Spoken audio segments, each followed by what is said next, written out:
Rather lads, welcome back to Cossy's Arsenal podcast. My name is Cossy. Good morning, good afternoon, good evening, wherever you are in all parts of the world. It is international, isn't it? Right, we're gonna be speaking Dusan Vlahovic 5-year deal offered by Arsenal, and Juve have also offered him a contract as well. But what is interesting about this deal and the latest updates, I think what we're going to be discussing really is the comments made by Fiorentina, double comments made by Fiorentina today, confirming that there is no agreement between them and any club. More so, there is no agreement between them and Juventus, like it was first reported today by Calcio Mercato.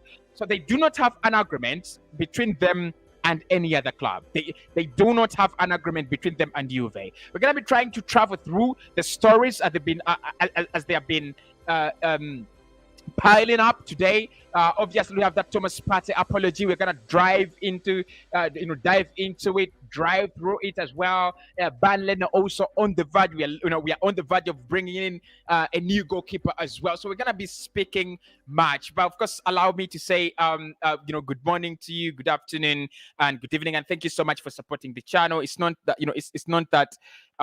it's not that easy to always keep up. It takes a lot of commitment, and I'm gonna say yes, it does take commitment on my side to provide you with the latest updates, but it does really take a lot of commitment to stick to one YouTuber, stick to one content creator, and give him all your time, and that's why I do promise to give you latest updates in time, and also try to sieve through and look at what is the most realistic source and what is the most realistic kind of information, and then we roll right. So today's basic topics that we are discussing: Vlahovic and that mega contract that Arsenal did offer him.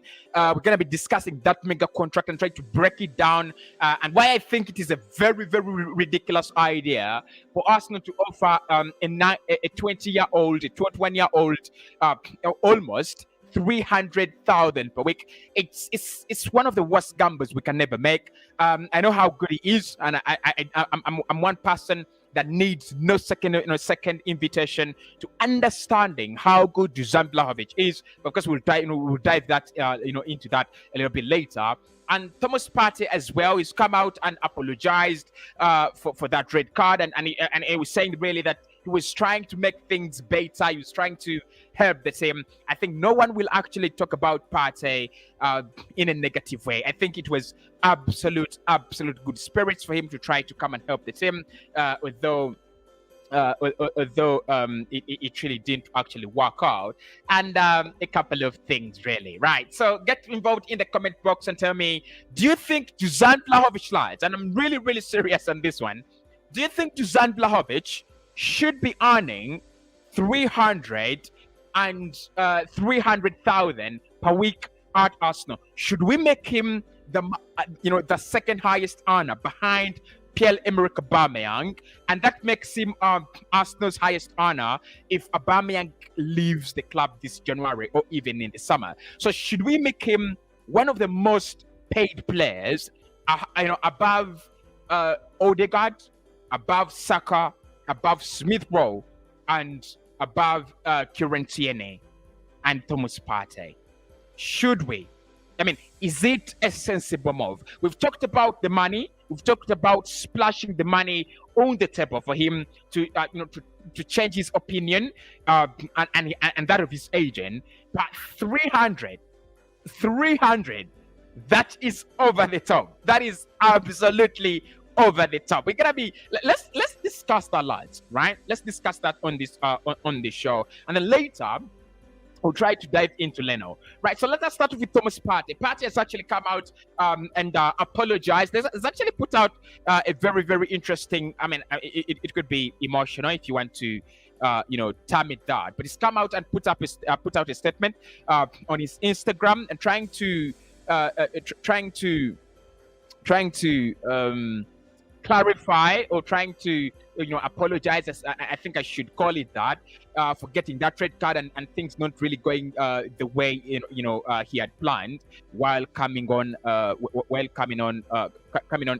that pitch yesterday against Liverpool. So in his statement, I'm just trying to look for that that piece that was put out by Sky, because it was really it was very very visible.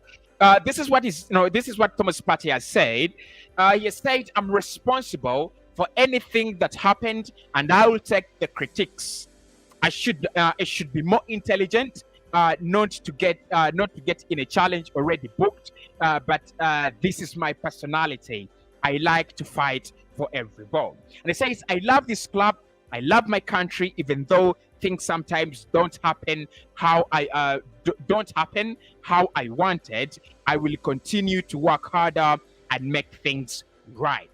I came back with that mentality to make myself available for the team to get in the final, but it did not happen as planned. I will continue to give my all when I am on the field or when I'm on the field of play, because this is my life and this is what I chose to do. I am not happy with all that happened yesterday and at the AFCON, but I understand only with hard work things will change. So I will continue to work hard and change this." Thomas Partey. Thomas Partey. You could call it an apology. You could call it an apology. You could call it I don't know. Just a moment. Right. So you could call it an apology. You could call it, I think it's an apology, isn't it? Right? It's an apology. But I'm gonna say this, lads. Yes, Thomas Partey came on that pitch yesterday, and we spoke about it, in the early show. He comes on onto that pitch, and it's 1-0, and you feel Partey coming on. It's gonna help Arsenal control the game more. It's gonna help Arsenal, build that kind of momentum into the game, because that is what we were lacking. We were lacking spells. We were lacking those spells that you need to play and break down a team like Liverpool. We were lacking the spells, the similar spells we had in the first 15 minutes of that game. That is what we were lacking. And to be honest, when Partey came on, I had very, very big expectations now in the game, because Liverpool, Fabinho, Henderson, they had just made it was too much quality for Abosam Lokonga to fight against Alone. So the introduction of Thomas Partey then meant that you have two holding midfielders now, Partey and Abosam Lokonga in the pivot, just as Liverpool had Milner later, who came on for Jadon Henderson and Fabinho. It was then a balanced fight, right? Because at first, it was really imbalanced with Arsenal having one holding midfielder trying to fight for the ball, only one player trying to fight for the ball in Abosam Lokonga. And I think it really did very well in that game yesterday. Yes, it looked very shabby, it looked very poorly because the quality of players he was playing and the experience they have is just over the top. But Thomas Partey, coming into that game, I want to blame him. I want to shout at him, but I can't. Honestly, if you know, you know, right? If you know, you know. You can't shout at Partey. You can't blame Partey. The mentality. I think we've got to praise his mentality. That is it. When I saw him on the bench, I was absolutely shocked. I was like, is he ready? Is he ready? Because he landed in London that afternoon, and then in the evening he was on the pitch. I mean, that is some mentality, that is some attitude, and I'm definitely telling you, lads, we are really glad that we have a player like Thomas Partey. Look, whatever has happened with AFCON and Ghana, I think they're unfortunate. They're really unfortunate not to beat Comoros. I think they should be beating Comoros. It's not on Partey. It's on the whole team. They need to be beating Comoros. But why I don't blame Thomas Partey for the red card and for whatever happened, when it comes on, is think about that. He's coming in from Ghana. It's not like it's not that he has bad relations with Ghana. No, he has very, very good relations with Ghana, and he's actually coming into this game.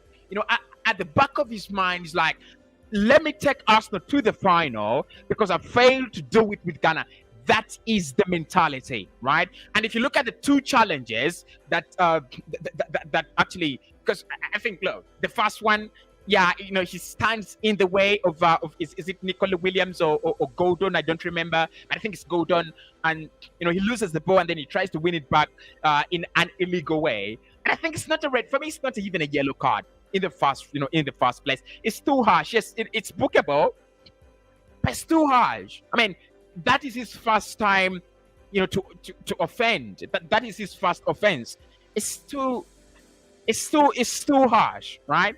Because it's a challenge that doesn't harm the player in any way. It's just standing in his way. You could let it slide, but I mean, but you can see what he's trying to do. He's trying not to let Liverpool get away with it. Even in the second challenge, I think it's just a mistimed challenge, right? He's not flying in there, to hurt the player. It's just a mistimed challenge. Yes, it's a nasty one.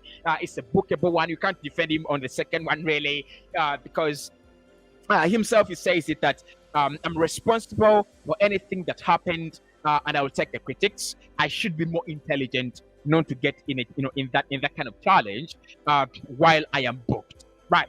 So he knows it, right? I think the mentality and whatever is going on through his head, you don't play him for me. You don't play him. And I thought Mikel Arteta was never going to play him. Honestly, I thought Mikel was never going to play me. And when he plays him, honestly, I'm not okay with it. I'm not okay with it. Yeah.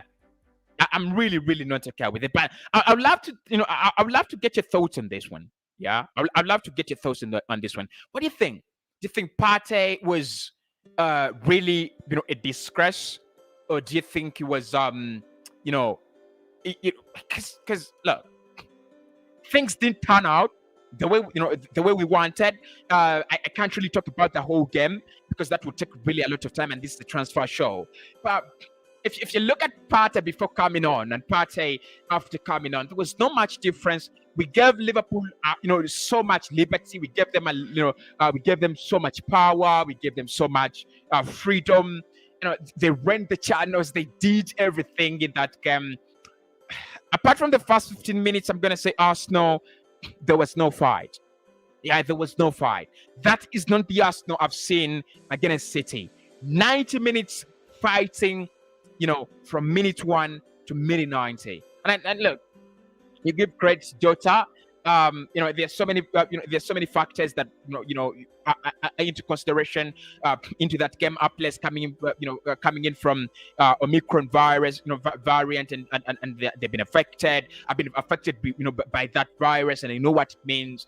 Even if they say you're ready to go, you need 2 more days, you need 4 more days, you need 2 more weeks to get better and better.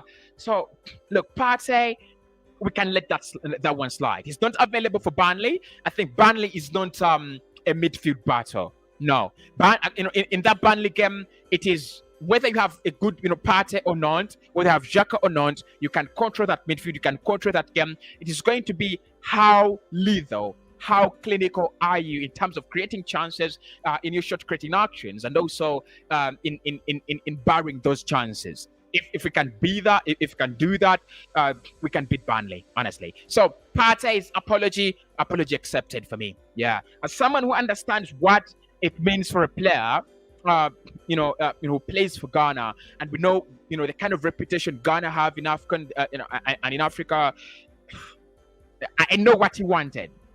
I definitely know what he wanted. So Partey, it's okay for me, right? With Thomas Partey, lads, it's okay for me. But if it's not okay with you, and this is the purpose of such shows, right? This is the purpose of such shows to try to dive into these talks and try to understand what exactly is happening. Let's then dive into lads. Let's dive into Dusan Vlahovic and the mega contract that is being offered, and the latest updates around the deal. Let's start off with the latest updates, and let's get it from Fabrizio Romano, because I think he's really done a very good job today when it comes to highlighting where Fiorentina stand, and giving us those really brilliant quotes throughout the day. Right. So where is he speaking about it? Right here. Here we are. Right. So Fabrizio Romano, he says, Fiorentina CEO Baron, some English club asked us for Vlahovic, but there is no agreement. We are here available. There are no updates or communications from Vlahovic or the agent. Zero. There are not even contacts with them. It is always the same, he told Nazion. Right. And that is 2 hours ago, right? That is 2 hours ago. And this is the latest. This is the latest around there. And his sources, he also says, he also says that we have not received any bid from Juventus for Dusan Vlahovic. There are talks with English clubs, but it should involve 3 parties, not 2. He told TGR Rai. I spoke with Dusan last week. 0 answers on his future. His agents, the same. Now, this is what is interesting, lads. Before we get into that mega contract, because we're going to discuss that, and the question, lads, on the show is, should Arsenal make Dusan Vlahovic the highest paid player at the club? Should we make him, Arsenal's highest paid player? Should we? Because it's a massive question, and I need massive answers from you, right? From you, lads. Yeah, need massive answers from you. Need massive answers from you. Let me know. Right. So let's first talk about this, lads. Let's break down the latest information that has come in, because David Stein has also given us an update, but it is more similar to what he said yesterday. Arsenal, interested, and they're still fighting. But what I don't understand here is the information that is coming out. One is very inconsistent, and I said that when I had just come back, to live streaming. The information is very inconsistent. But away from the fact that the information is very inconsistent, I think Fiorentina now have just highlighted the whole situation, because they have said, we are here. We have not received any bids from Juve, but we are here and we are available. There is an English club that has asked us for this for the signature of Dusan Vlahovic. However, there is no agreement. And he said the reason as why there is no agreement is that it says it should be among 3 parties, not between 2 parties. That is me being a very good person at English, right? So, and I think he's right. Yeah, honestly, I think he's right. There is no way, because if I look at what Calisio Mercato, Gazzetta, Di Marzio, if you look at what all of them have been trying to do, what they've tried to do is they've tried to give us what is happening, what is happening between the 2 clubs, Arsenal and Fiorentina, and then they've told us of what Arsenal is planning to do with the player, but there is nothing on the agent side. And now Jerome Baron has actually come out and put it very clearly. They say, for us, we do not have a problem with selling. The problem is that we cannot sell a player in negotiations between only clubs. You need to have the voice of the player. You need to have the voice of the agent of the player. And according to him, he spoke to Dusan Vlahovic last week. There are 0 answers on his future. and there's zero answers from the agent as well. We're talking about a player who's told Fiorentina, I'm not signing a new contract on 3 consecutive occasions. We are talking about a player who has received an ultimatum from the club, that is Fiorentina, to either decide, are you going to stay and sign a new contract, or are you going to leave the club in January and, get this deal done? But there's zero answers from Vlahovic.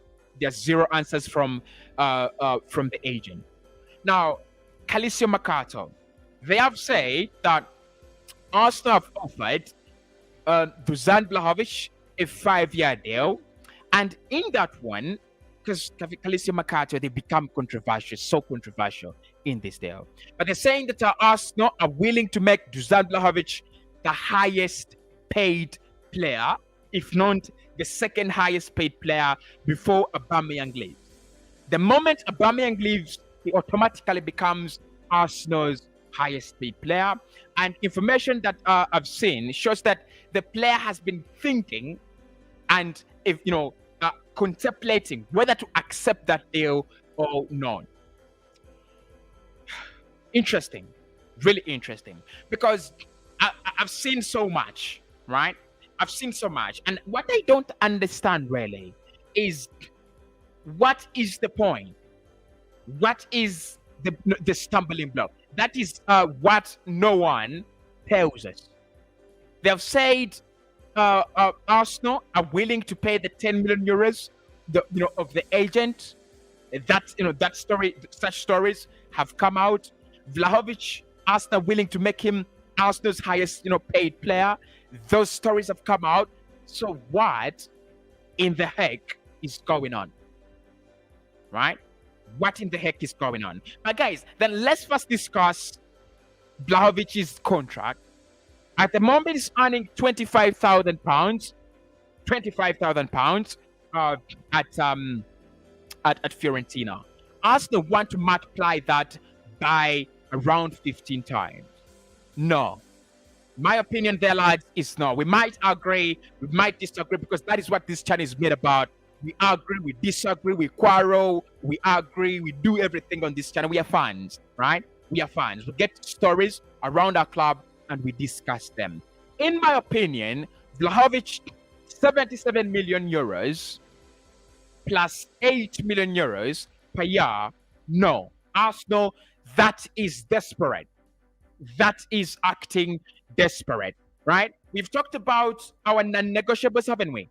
Mikel Arteta has already spoken about our non-negotiables as a club, that any player who wants to join us as a club needs to be 100% committed and convinced about a project, isn't it? Right? Right? So, no. Right? No. For me, a player that, a 21-year-old that you're giving 300,000 pounds per week, that is Kylian Mbappe, right? That is Kylian Mbappe, because I still believe in this kind of football, in this football, business. You also sign players not because of not only because of their quality, but also because of their brand. Mbappe is a brand. If you bring in Arsenal, you're bringing in a new brand of fans to Arsenal. You have those Mbappe Mbappe lawyers, right? You're gonna sell shirts. You're going to have bigger deals when Mbappe comes in. So Mbappe, 300k per week, yes. Erling Haaland, 300k per week, yes. Dusan Vlahovic, no. Honestly, lads, no. We should have this one. We should have this one in the chat, and I'm going to read every opinion about this one. If you agree with 300k per week, let me know. If you disagree with Vlahovic getting 300k per week at Arsenal, let me know. Right? This is my opinion, and this is the reason as why I think Arsenal should not do that crazy deal. One, this is a gamble, lad. Transfers are a gamble, and this is a gamble, right? This is a gamble. This is not a straightforward, thing that. Because look, if we are signing Haaland, we might need to spend 100 million, right, to sign Erling Haaland, and you know, you're bringing him in. I think the level of at which he guarantees you goals is far much greater than the level Vlahovic is guaranteeing you goals. Because Haaland has been a dormant for 2 seasons, I think, and he's scored. He's almost scored more goals than the number of games he's played. It's the same scenario. It's the same situation with with Haaland at Red Bull Salzburg. Vlahovic has had a breakaway season last season, did well, scored 17 goals. This season, he's also doing very, very well, right? Those are 2 seasons. Those are 2 seasons. Investing 77 million euros is, for me, it's a gamble enough, right? It's a gamble enough. If he wants 300k at Arsenal, let him come and earn that money. Let him come, sign a contract, and 100,000 per week. If he does well, for the first 2 seasons, then give him the money he wants, right? Because it's a gamble, lads. It's a big gamble. It's a huge gamble, and I know it's not my money, right? It is Stan Kroenke's money. And I know that is what big clubs do. They bring in the likes of Timo Werner, 50 million, give him a huge contract, and it doesn't work out. Bring in Romelu Lukaku, 100 million, give him a huge contract, around, is it 60 million per year? And it's not 60 million per year. It's around, I think 60 divided by half. That's why. That's 30 million. 30 million per year. I think it's gonna earn around 60 million across 5 years, right? Then it doesn't work out. Big teams do that, right? Big teams do that. But look, I would give 200k to a player like Timo Werner, signing him from Germany. Then, rather than giving it to Vlahovic at the moment, honestly, because Werner had proven for some time. Vlahovic, good player, young prospect. Arsenal can't get much. When they sign him, but it is still so probable. 300k, right? It's a big problem. If it doesn't work out, where do you sell him? A big, huge question. If it doesn't work out, then where do you sell him? Where do you ship him off to? Because look, if Vlahovic doesn't work out, these are the clubs that will want to sign him. Fiorentina will have to take him back. Borussia Dortmund will have to give it a try. You might have, West Ham. None of those clubs is going to pay 300,000 per week to Dusan Vlahovic. So this is a problem, right? This is the problem, a big, big problem. And I think Arsenal, we are acting, if you're giving him 300k, we are acting because we are desperate. And I know these are desperate times, and I know we desperately need a striker, we desperately need reinforcements, but you can't tell me that we have one player on that list. No. Yes, Isak is there. Maybe he's not available for a January transfer window, transfer. Maybe maybe Jonathan David is not available for a January transfer, deal. I mean, let's do some loan deal out there. Let's get a loan deal, and then try in the summer. Go back in the summer, right? Because for me, it's crazy, like it's crazy. Right? There's so many clubs looking at Vlahovic, but how many clubs are really going to offer 300,000 to a 21-year-old who is not Mbappe, who is not Haaland? Because we've got to agree, he's not yet at that level.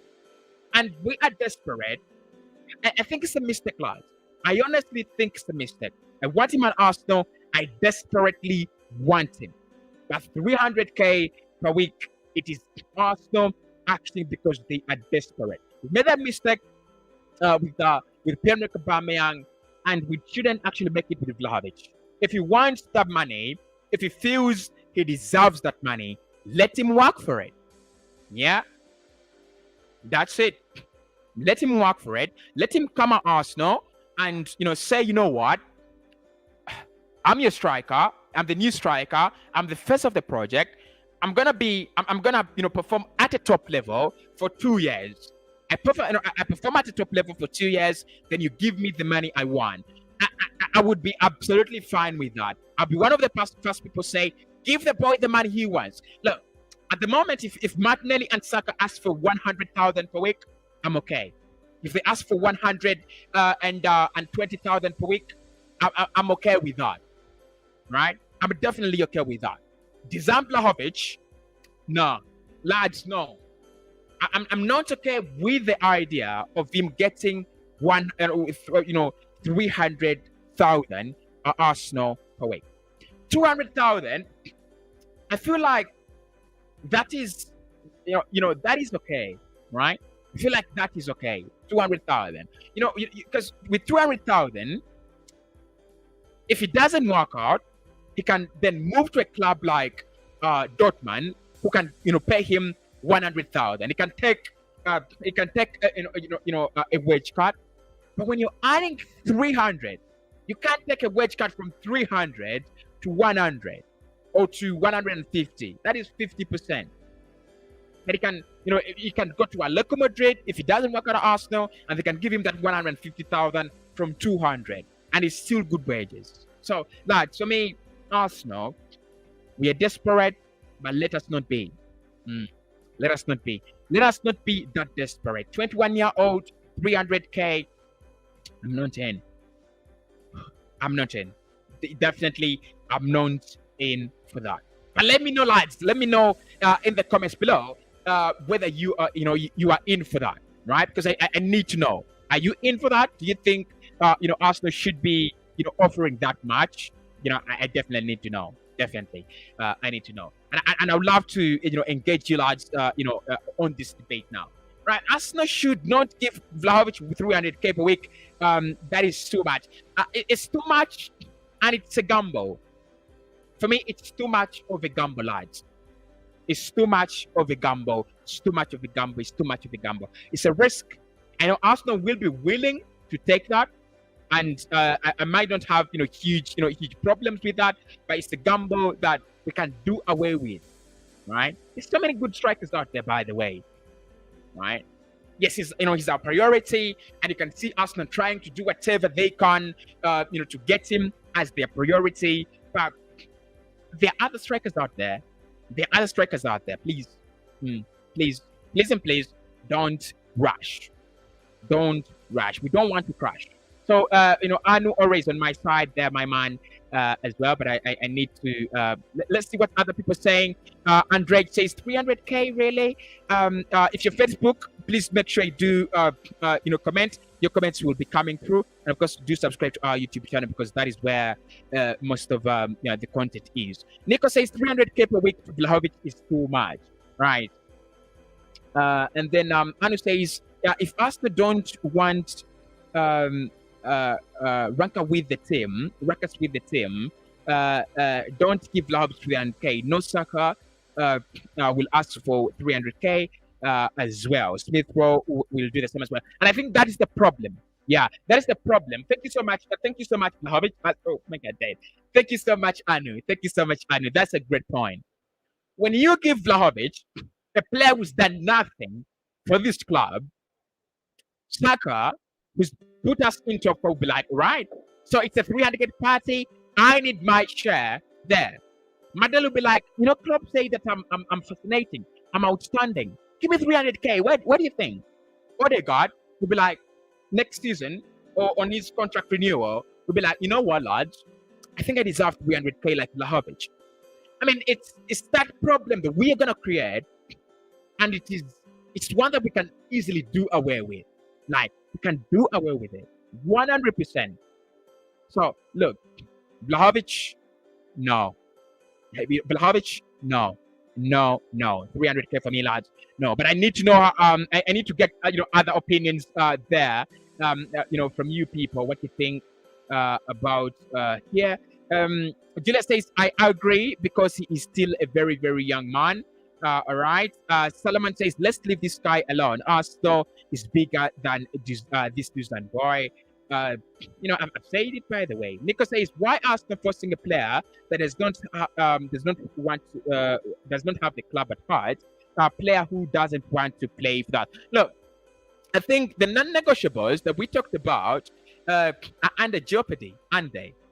Yeah, the non-negotiables that Mikel Arteta sold to us are under absolute jeopardy because he said a player must be a player has to want to play for us. A player must be 100% convinced, that they want to play for us. Now, hit the like button, people. We are at 56. We need to get this to 100 likes. So 4 more likes away from 60. Make sure you're getting those 4 more likes, and we need to get this to 100 before we leave the live stream. So hit the like button. So Mikel Arteta said he wants a player who's convinced. So don't give him the money to convince him. No, don't give him the money.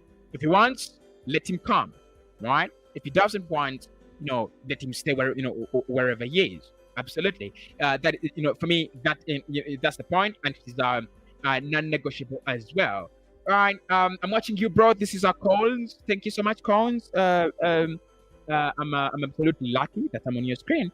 Cossy, Arsenal must stop pursuing Vlahovic. He doesn't want Arsenal, and I think in yesterday's game, right? In yesterday's game, what I saw and what we saw there is Arsenal desperately need a striker and a midfielder, and we're wasting time, right? We're wasting time. Get this deal. I mean, Arsenal, where is our pride? Where is our pride? Like, we're a big team, and some lad with a small phone is pressing busy on us all the time. Get out of it. Get out of it. I think we should give Vlahovic an ultimatum because he knows we are interested in him. His agent knows we are interested in him. We should give him an ultimatum. He either joins us or he doesn't. It's we can't just one player for 30 days. Actually, according to Romano, we've just him since October. So we can't just one player October, November, December, same day. Cossy coming out and saying, you know what, an update on Dusan Vlahovic. The clock is ticking down. The clock is ticking. Go for Ivan Toney. Right, go for Ivan Toney. You never know. Because transfers are a gamble. Go for Ivan Toney, maybe. Because we desperately need someone up there. We desperately need a midfielder. And time is running out. I respect Arsenal. I think what we're doing is great. But we need to do better. Honestly, lads. We need to do better. So, Vlahovic, if he does, we should give him an ultimatum, not bigger than the club. Let's tell them, if you want to join us, please come. Let's give them 48 hours. Let's give them 72 hours. They either respond, we close the deal. We've been interested in Benzema before. Benzema is world class. Vlahovic is dreaming about becoming world class. Is Benzema an Arsenal player? No. Has he ever played for Arsenal? No. Will he ever play for Arsenal? Probably not. And is Arsenal finished? No. Arsenal is still there. So for me, lads, it's even frustrating. But but at the same time, it shows the level of consistency as to why Arsenal really need him, right? I think Arsenal really need him. 150k is okay for Vlahovic. That is my opinion, Arno. That is my opinion. It should be 150k or nothing, right? 150k or nothing. How I wish Arsenal Tech Board could have been persistent on Bruno Guimaraes. We are really fumbling at the midfield rather than focusing on that issue of Dusan Vlahovic. I think on the issue of Bruno Guimaraes, I think it's a hard one to do because Lyon as well. That is the day where Lyon would love to keep the player would love to stay, and Arsenal not willing to pay 45 million euros this January for him. I think it's one that we will look at in the summer. It's one that we will go back for in the summer if we don't get in a permanent player. And I think it's the reason why Arsenal do not want to sign Arthur Melo on an 18-month loan deal. they also don't want to sign in a player on a permanent deal. They're still looking at the possibility of getting in Artemelo, Bruno Guimaraes. They're still looking at it as one thing that is very, very lively. And the other thing, right, lads, is Arsenal are in progressive talks to get in a backup for Bernd Leno. According to Fabrizio Romano, Leno is on the verge of leaving Arsenal, and he's received a couple of offers.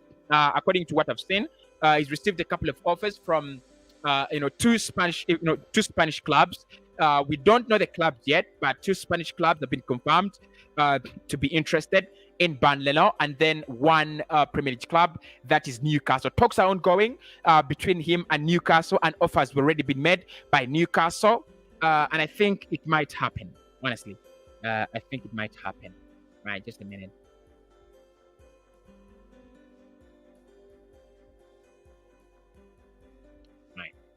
Right. Yeah. So I think with the Leno situation, I talked about it in the morning, and I know we are all in agreement.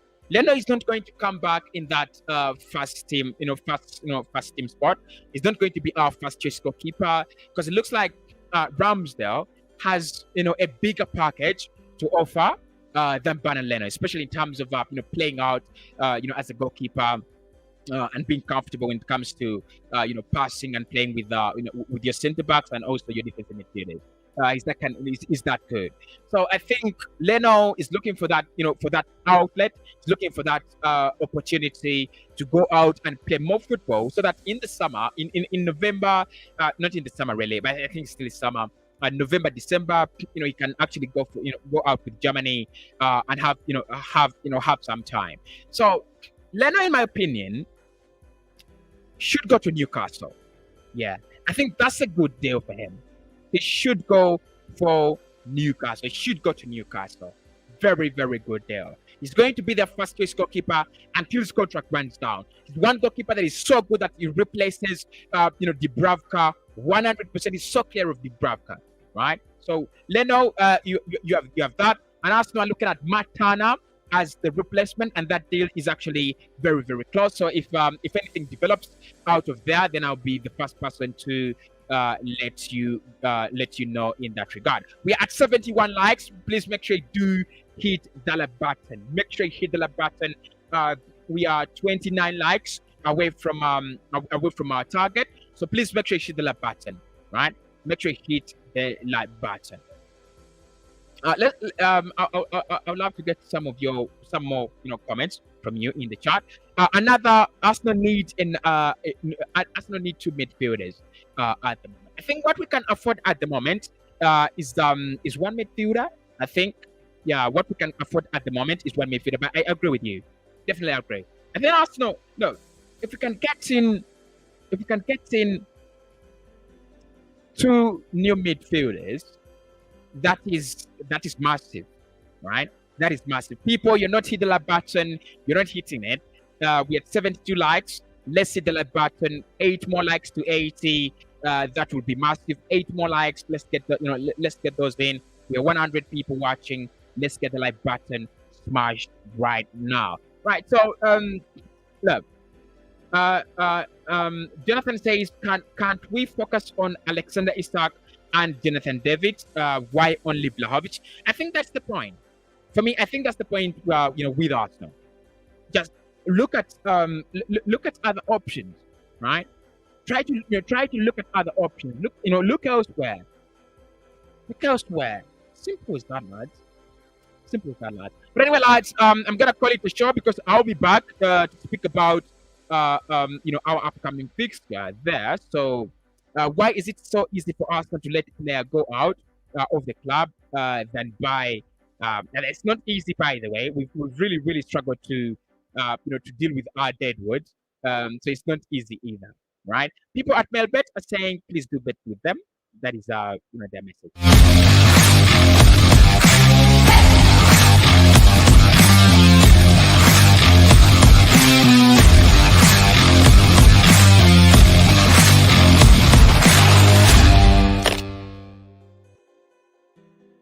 Joining me today for another beautiful show. I'll be back in 3 hours time. We're going to be discussing much, especially in terms of our upcoming game against Burnley. Make sure you do check out all the shows, and of course subscribe to 99 Sport.